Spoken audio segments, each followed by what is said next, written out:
Once again, it's Black Spring with Autumn. It happens to be a Wednesday. So, for all intensive purposes and functionality, I hope you're having a great day out there. And I just have a quick update for you.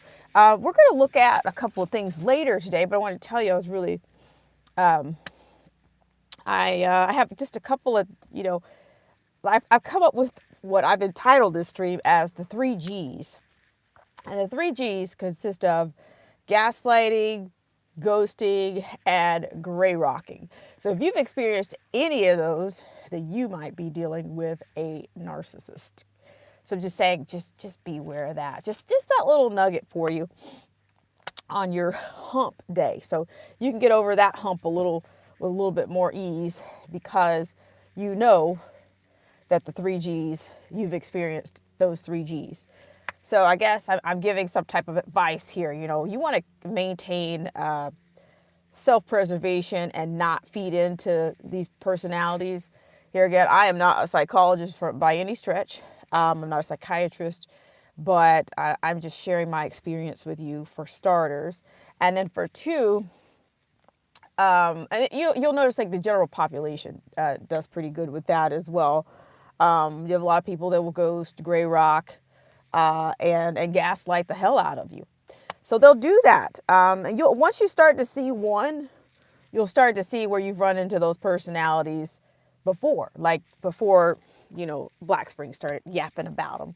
But also in our society, we can find some of the same types of personalities, whether it be in our government. I mean, I think lawyers who are excellent gaslighters because they seem to be able to bump themselves. They seem to be able to take the emotion out of things, and just kind of keep going, And also, I have a list of the factories and plants. I have the dates to go with the plants, the locations, the name of the plant, the location, and the date in which this particular plant or processing plant has been destroyed. I'm going to be sharing that with you, and I'm also going to be cross-checking on that. So I appreciate you guys for coming in. And so, if this does anything, if you're able to, you could be dealing with a narcissistic personality. Not saying I'm not diagnosing. I'm talking symptoms because we are approaching mental health month, which is actually May. But I do have some experience with dealing with symptoms of different ages. And I'm thankful for that. But I'm also thankful for my experiences because those are great teachers and you get great testimonials. The thing about it is, some people say the truth ain't in you, but I feel like this, if it's not in you, it's not coming out of you. So just keep that in mind. Hope you guys are doing well out there. And I am cranking up the vehicle right now. So yeah, I just thought I'd share those, a couple of narcissistic traits. So I don't know, I've really learned a lot. And you should always preserve yourself, really, no matter who you're dealing with. Whether it could be a narcissistic coworker, it could be a new acquaintance, it could be a colleague, it could be your lawyer, it could be your doctor. But I'm telling you, once you start recognizing, once you find one, kind of like I told you guys about vehicles, once you get that new vehicle or whatnot, you'll start to see more vehicles just like the one you're either driving or the one you just got rid of. So take that with a grain of salt. Do your due diligence here on Black Spring, but realize that narcissism is real. Some people just used to call those, they just have another name for them, but it's come out. In fact, on the political side, I heard from a psychologist that has even said that she hasn't known of a president that's not been a narcissist. Now, she even referred to Barack Obama as being more of an empath. You guys are getting all this information, getting these terms from around here. If you're, he might have been more empathic, slightly more empathic, but he is not removed from, narcissistic traits. That does not mean, and everything that somebody does not make them, of course, as I said, I'm not a psychologist. I'm not clinical nor, certified by any stretch. But I'm sharing experience with you. But I'm saying that because people have some of these traits or tendencies, doesn't necessarily make them psychologically. That doesn't really give a diagnosis for that. But there are actual narcissists out there, and they have been, there's a field day for the psychologist to deal with those that come, that realize, being in close relationships with people, it ain't their game. They realize that. And you're thankful for those. The rest of them just kind of keep ruining people's lives, ruining their work, ruining their splits. I mean, just, yeah. So the 3 Gs, gaslight, gray rock, ghosting.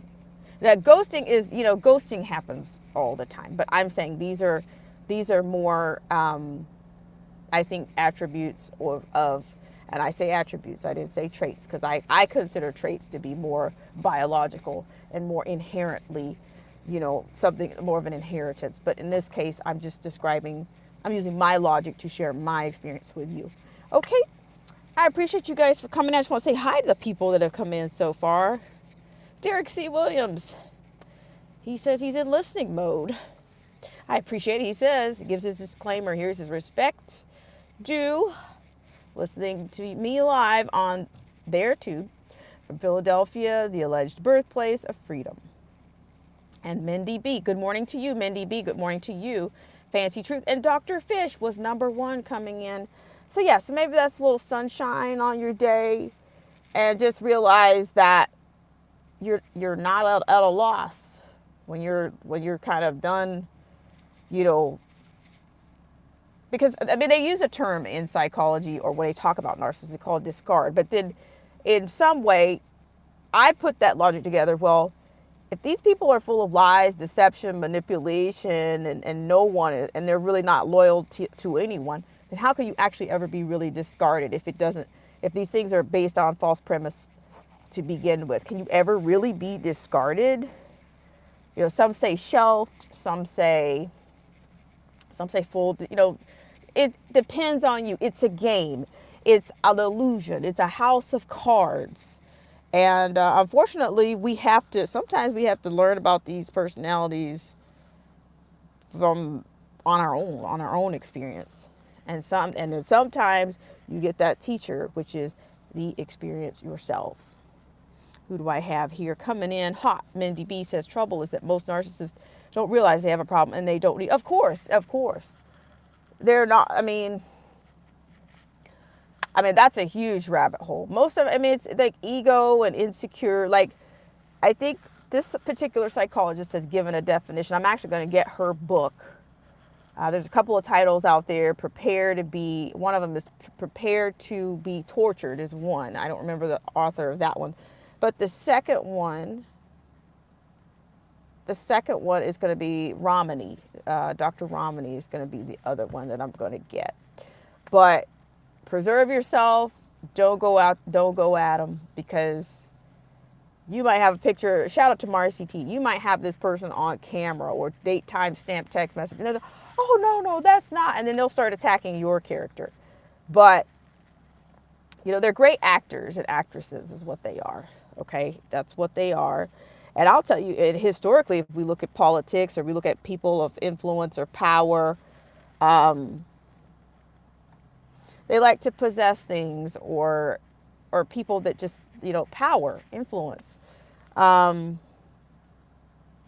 lot of times, if they see something in you that they're not capable, they don't have that intrinsic motivation, and they don't really have a personality. Many of them don't. There's different kinds, by the way. I happen to have dealt with the malignant ones and the communal ones and the noble ones. I've probably dealt with at least 3. The more I learned about it, I started to realize how many more that I probably have actually dealt with. And when I say it's like that car, like I got a car like that, or I have a tool like that, and you start to realize, oh, that one's a little different. That one has the blinkers on the mirrors, or that one has the rack on the top, or that one's chrome. But they all have, the baseline is chronic. Okay, you got some chronic baseline, some chronic common denominators. The base model itself is not very. The base model is there. The foundation is there. The landscape is there. But there will be variation, of course. And a lot of times it'll be based on whatever traumas and whatever they haven't dealt with in their lives. But they actually seek to destroy people, which I find to be very disturbing. And when I think back to history, if I'm not mistaken, I think Hitler was pretty much a narcissist. I don't know what his psychologist or even what psychologists have written about him, but I'm pretty sure he was on some level. Yeah, like light, or like they like to mimic and mock people. And guess who else like to mimic and mock people? You know, like to mock. They're not creating anything intrinsically because that's just not what they possess, you know. You should be thankful that, you know, if you dodged it, if you got out of it, because some of these people are absolutely dangerous.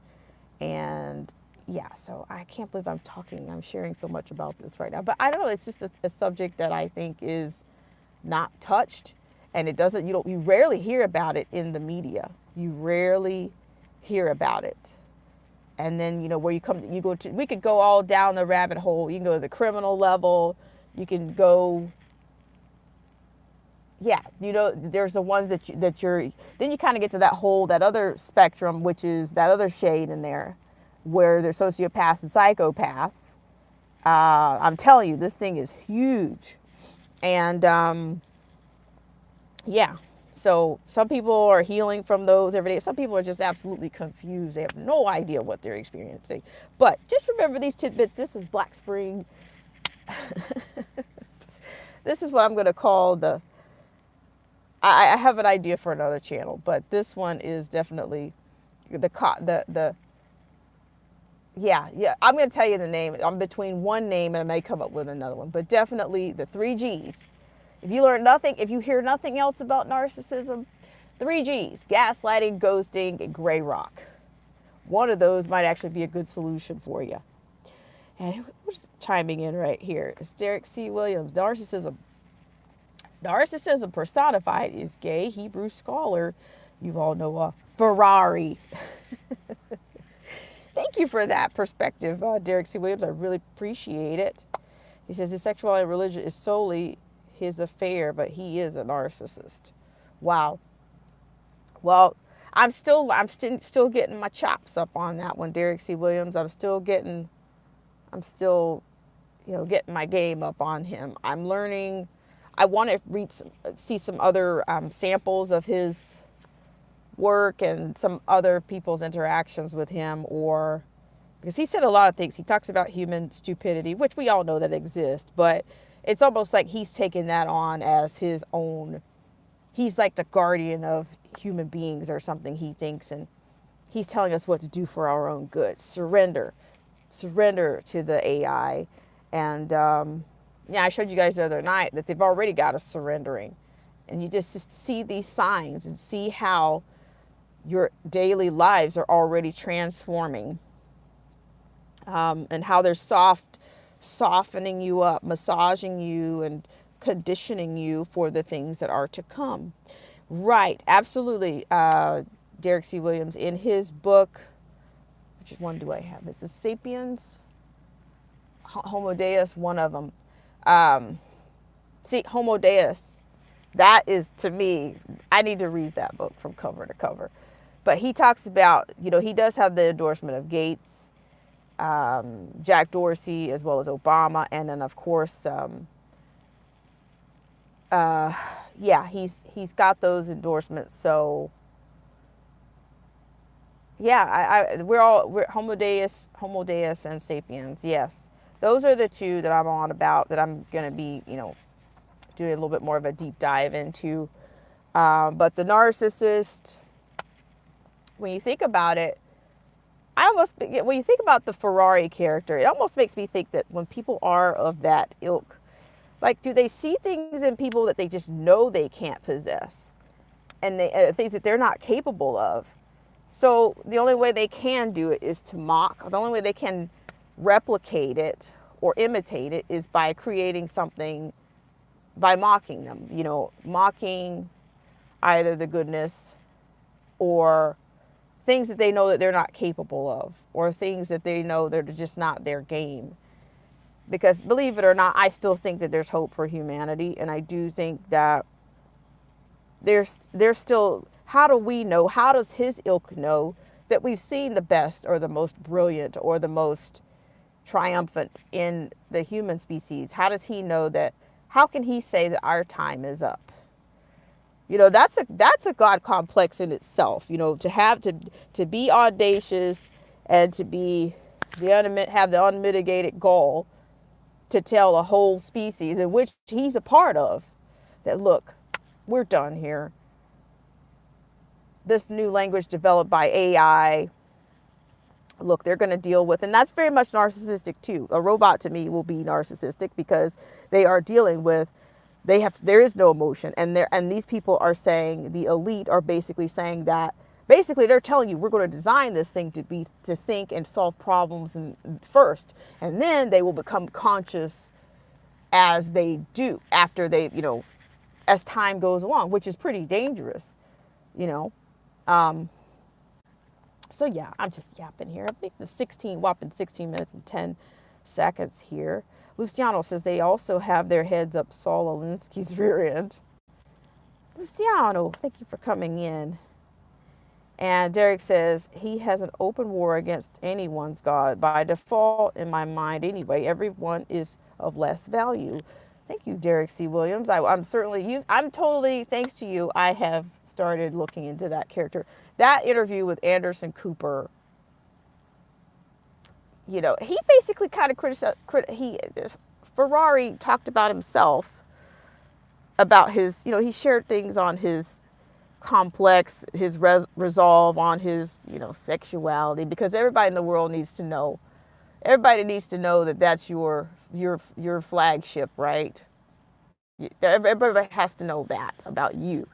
He says that there was a blockage, or I'm paraphrasing, of course, that there was a blockage and that he should have already known. And so I guess, what are these robots going to be able to dictate to people without blockage? Are they going to be using robots to dictate to people who they are? Hi, Miss Maskless. Derek C. Williams says, Luciano says France most definitely has a death wish. Yeah, the people there are not very happy. The other candidate, I think, was a female, and I haven't done a whole lot of research on her. But I will be speaking to some people in France about that, because I was like, Macron again? It's like, come on, you guys. You don't even believe that. You don't even believe that. You don't even believe that you re-elected him. I know you don't. You can just, yeah. Just put your please put your cone on. TMK Media, how are you? Derek C. Webb says, the fact that a man can call us hackable is all you need to know. He's wishing that life on Earth will eventually be synthetic and or inorganic. Well, I'm going to tell you something, Derek C. Williams, and he's going to be successful with that, because he already knows that power and influence, he needs and even Schwab himself says in his Fourth Industrial Revolution that, that these leaders, government leaders, aren't doing a good job of convincing you people that this new technology is for your own, it's not only for your convenience, but it's for your own good. I think he and Schwab kind of go at this.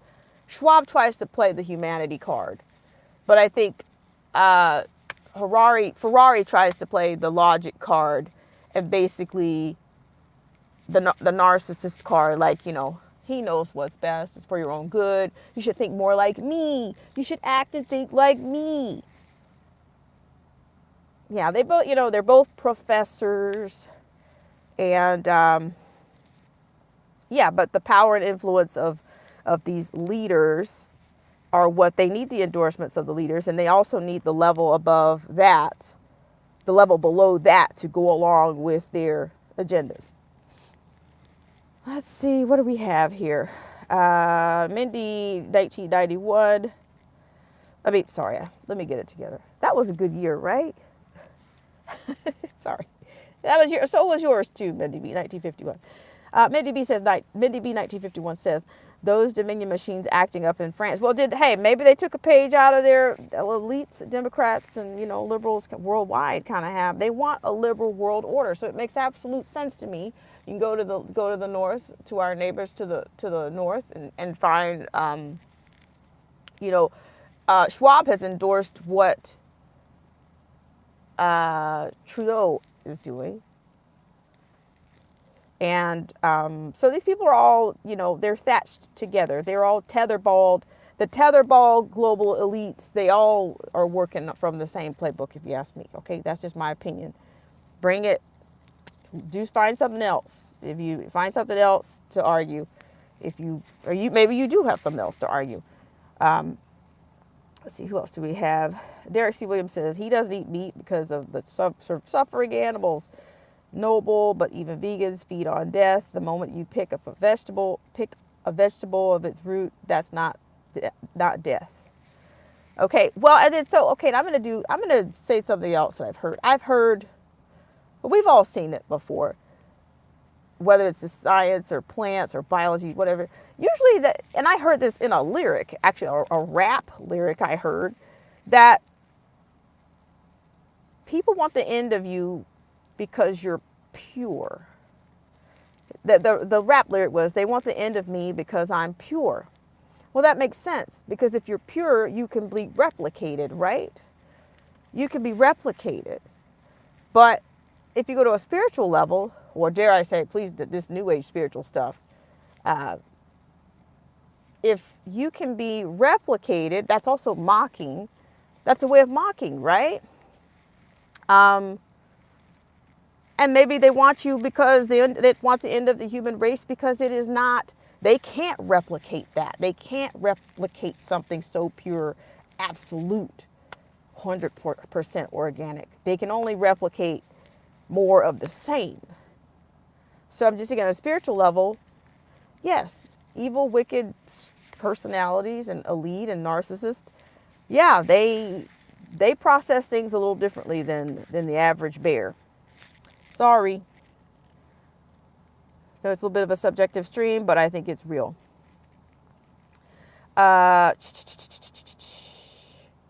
Mindy 1951 says, so sick of all these educated idiots. Derek C. Williams says he talks in such a nice, reasonable language, non-threatening, right? Not non-threatening.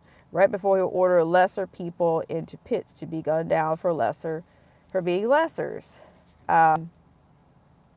Luciano, Elon Musk didn't kill himself, just saying. 1951, Derek, sounds familiar, doesn't it?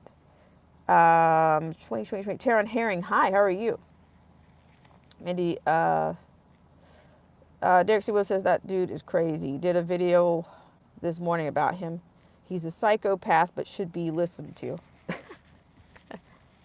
Right, but see, here's the bizarre thing. This typical narcissist, it's got to be 101. And I'm loving this topic, okay? He says in the video, the interview with Anderson Cooper, basically, yeah, give them all the stuff you possess. Give them all your intelligence. Give these AI and these robots and all the, give them all of your knowledge. But then it's only going to be used to destroy you. So that, in essence, is narcissism, because they want to destroy what they don't possess.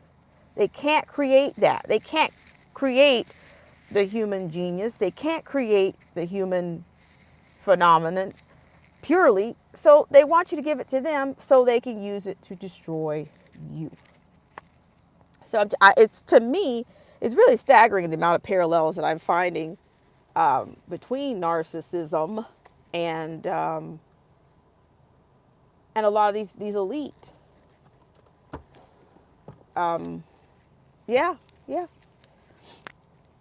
So I really appreciate you guys so much for popping in, but later we'll get into some specifics. Like I said, just what FYI, I'm going to go away from that just for a second and just say I do have a list. I'm going to be cross-referencing and cross-checking, but there is an actual list of the dates. We have a list of plants. I have a list of plants, processing plants, food processing plants, with the date, the name of the plant, as well as The date they were destroyed and the name is what I have in my possession. I have a list of that. So I'd love to cross-reference some of them. We see coverage on at least a couple of them. And I think these might be mostly domestic, but I'm going to do my best to share that with you. All right, guys. Who else is here? Thank you guys so much for entertaining my thoughts, my convictions, and my experience. I appreciate you guys so much. So yeah, I'm going to be, if I get my work done today, like I know I should, I will be back earlier. It will not be quite a moonlight stream. Maybe there'll be a second one. I don't know. But, and then don't forget, I'm thinking definitely May is going to be, I think maybe because we're coming up on mental health month of May, I think I might spend some extra time on narcissism. Let's just put it like that. And then the GSS is still on that's a hot button issue. In fact, I might even be able to bring that in. I might be able to give you a specific date on that when I'm going to go back through that way and do the footage and everything. But I'm thinking definitely the GSS tour. The GSS, I'm not going to call it a pilgrimage because it's not worthy. Spiritually, it's not worthy. I reserve pilgrimage for things that are more on a spiritual level. But I think that's all a little bit of a darker level, a wicked level. There's a new word, I think. Hi, Marty Lauderdale. There's a new word for new age, even witchcraft, that I've learned. And you know how Hollywood has introduced it to everybody's kids, even to me, even to us. Like, what is it? I never realized that any kind of sorcery or wizardism, any kind of things that have come up that we've seen in our past, whether it's the Wizard of Oz, Harry Potter's, Bewitched, all of that is basically the antithesis for people to think that they can turn something that's inherently evil or dark into something good. We're bred on that. You know, that gets into your kids' entertainment. That gets into your kids' subconscious, but we don't really know what it is. We don't really call it out for what it is. We call it good because it's entertaining, or we call it good because there's some level of fascination with. I have to admit to myself, we're all interested or curious about things that are unknown, whether they're dark or whether they're lighter, or whether we deem them to be good or spiritually, corrupting, especially when it comes to kids. So, yeah, I guess a wizard is a little bit of a soft, there's some soft darkness to that. But just remember, and I've said this is the last time I'm going to say it, the 3 G's for those who are just coming in: ghosting, gaslighting, gray rock. All right. I'll see you guys later. Hope you have a great rest of your hump day. Get over the hump. And if you're dealing with a narcissist on some level, if you're dealing with narcissism at work, at your school, your kid's teacher, for crying out loud. When I think about the college spectrum, even though I went to college and all these things, I think that place is full of narcissism. I do. I think it's sprinkled a little bit on all of your departments. Because you have to be, even myself, you don't have to be somewhat of I think there's a lot of arrogance that it takes to even take on the name teacher or doctor, because you have to. I've never considered myself a guru. You have to be slightly narcissistic to consider yourself an expert in the way that they do, because it's just like this is what's best for you. Their studies dictate what's best for you. It's all their thoughts that they want you to parrot and mock for the entire semester. And if you don't do it the way they want you to do it, oh, you're useless. You're getting an F. You're an F. You're getting an F. F, F, F. And then they go on to the next person to act out. Then they go on to that next student to act on. So they kind of groom their supply too. But if you look at our society, how is that different from our society overall? We've all been groomed based on someone else's thoughts. And that's why I think that's why there's I think to me, there's become more disdain for elite and for commoners that don't have college degrees, because a lot of times people don't really want to listen to those of us who don't have a college degree. But basically, you're kind of parroting somebody else's ideas unless you are out there writing books. Like, I think in order to become tenured, the tenure on the academia level is more about who can you project on. Can you raise your lot? Can you project on more people in this community of professors?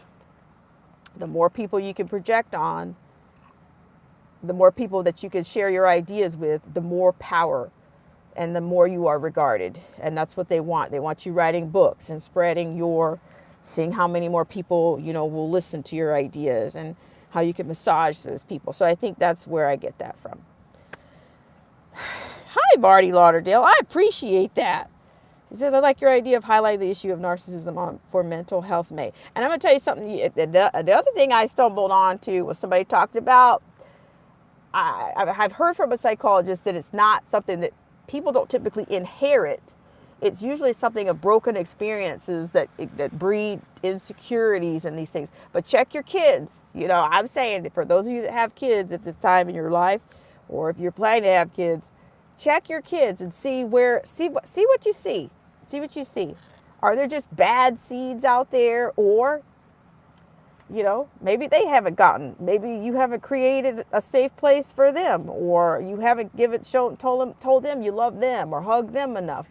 I'm telling you, and that's why I find musicians that are just doing logic and just playing like a typewriter and performing like typewriters, those personalities are a little bit scary to me, because they're not really,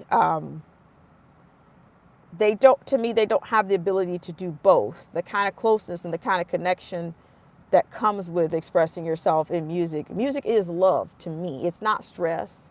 It's not only it's not logic based only. You want to get your ideas out, but you also want to connect and you want to evoke, you want there to be a warmer kind of a experience. You want there to be a warm response, different kinds. You want there to be nuance to how they interpret what you do.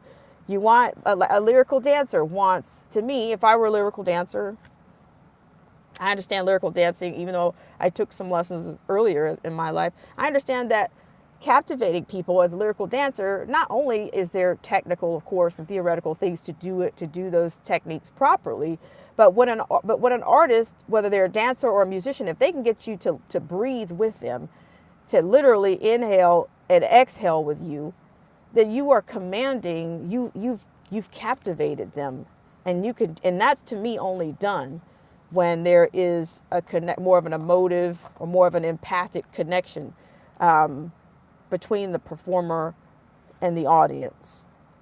And some people don't do that. I think that's why some people don't enjoy classical performances, or they don't enjoy things, because they don't realize that either they're not getting something from the performer, or they're not connecting with that performer on any of those levels. They're not connecting with them emotionally, and they're not connecting with them.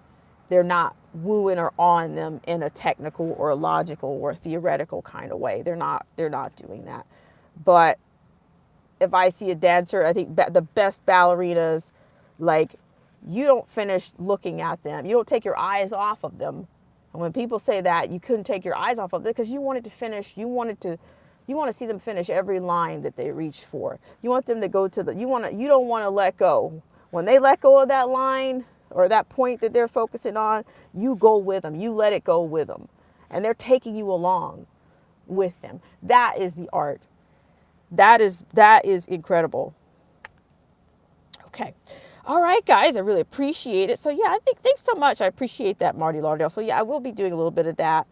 I have had some training when it comes to mental health, first aid, when it comes to adults and children. I have some of that background, but it's not, of course, it's not on a higher level. It's not clinical. It's not professional on that level. I don't have a mental health association, those agencies. I'm just beginning to think all of our agencies are so corrupt right now. And of course, nobody would listen to me. I think what people have come up with a happy medium to get past some of this elitism and three-letter agencies. They've come up with the term life coach. Some people don't agree with it, some people do. I think the life coach is drawing on experience and some level of training. And I think sometimes that you're able to reach people with that faster. You might that life coach might be able to reach 20 to 100 more people than that professional with the lot with that wallpaper of degrees going on. So, I just see what you see. But yeah, they could be lame as terms with you from the beginning, and they happen to be, a lot of these life coaches, I think, happen to be better communicators because they're not laced with so much esoteric language and study that you can't reach anybody with that. You can't. You really can't. And they happen to be to me more humble from some of the ones that I've seen. So I want to thank you guys so much. I mean, we think it's important, yes, to know your content and subject areas and to get the clinical experience if you want. If you got it, in order to get into to be able to write those scripts for Big Pharma, you got to be a part of that group. You got to be a part of that, right? You got to be a part of another group of narcissists. All right, guys, I really appreciate it. Mindy B. Why did I say Mindy B? Mindy B, 1951. Had professors in college that were exactly like that. They don't question, just spit it out like I tell you. Marty Lauderdale says there's a difference between narcissism and the malignant narcissism. Helps to clarify to people when explaining narcissist. And hi, Gary Gage. Thanks so much for coming in. And Mindy also goes on. Mindy, 1951 goes on to say, too many people out here can't think outside the box. They just want to go with the flow. It's so sad. It really is. But I'm telling you, I do believe we are in a narcissistic. They said, oh, they want to create a liberal world order. No, they want to create a narcissistic world order. And liberalism to me is a symptom of the narcissistic world order. So yeah, hopefully, you guys are following me, even though I don't have a degree in psychology. I only have a mental aid, first aid for adults and kids. And, I've had kids. I had a kid to tell me when I was teaching, she says, I'm a sociopath. And I was absolutely speechless because I've never known a student to be aware of something like that.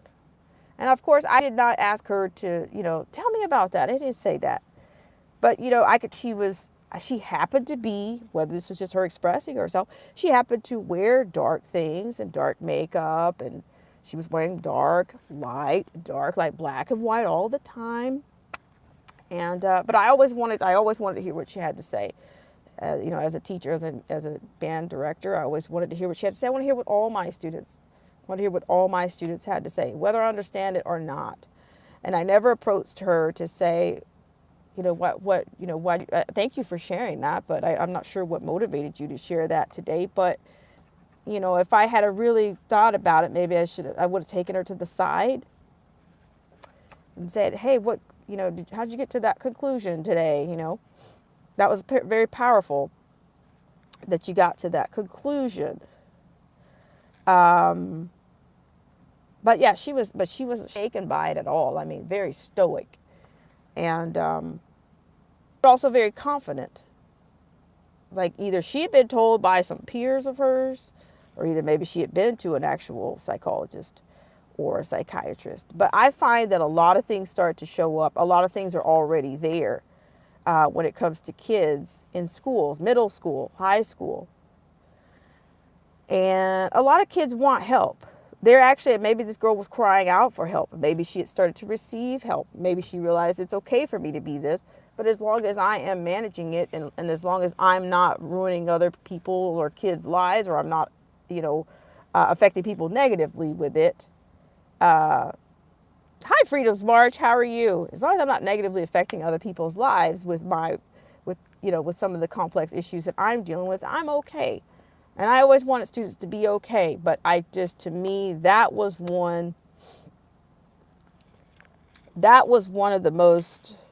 a huge testimony in my music class.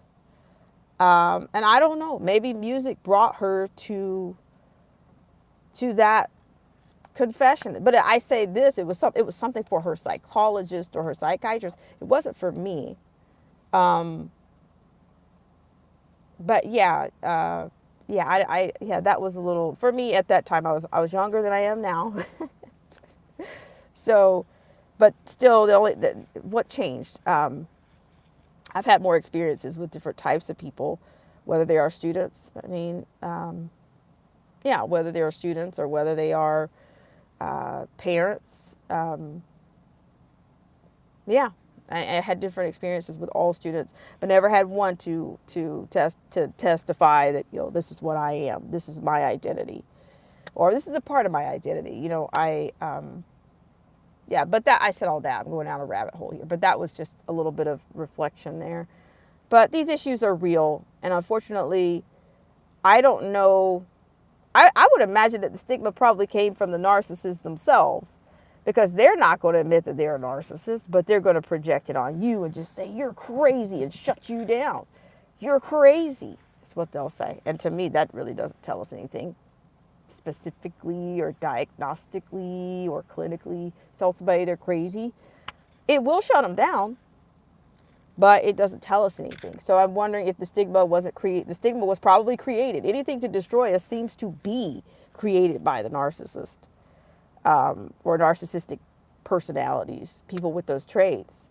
So yeah, maybe we'll have a robot telling us that we're filthy or something when we go to Denny's, or when you start waving into that screen over at Walgreens to get that juice out of there or get that refreshment out of there as it gets hotter, maybe you're going to have that. But all right, one last time. I said I wasn't going to say it again. I said I was going to be gone. I said I was going to be gone already. So the 3 G's: gaslighting, ghosting, and gray rocking. All right, guys, I think that's enough survival for today. I appreciate the engagement, and I'll look forward to seeing you guys later, because later I'm going to try to, I have a list of the food processing plants, and I have the dates and the names of the places that have been destroyed. Okay, and I'm going to cross-reference those and check on those references there. All right, guys, I appreciate you. Have a great rest of your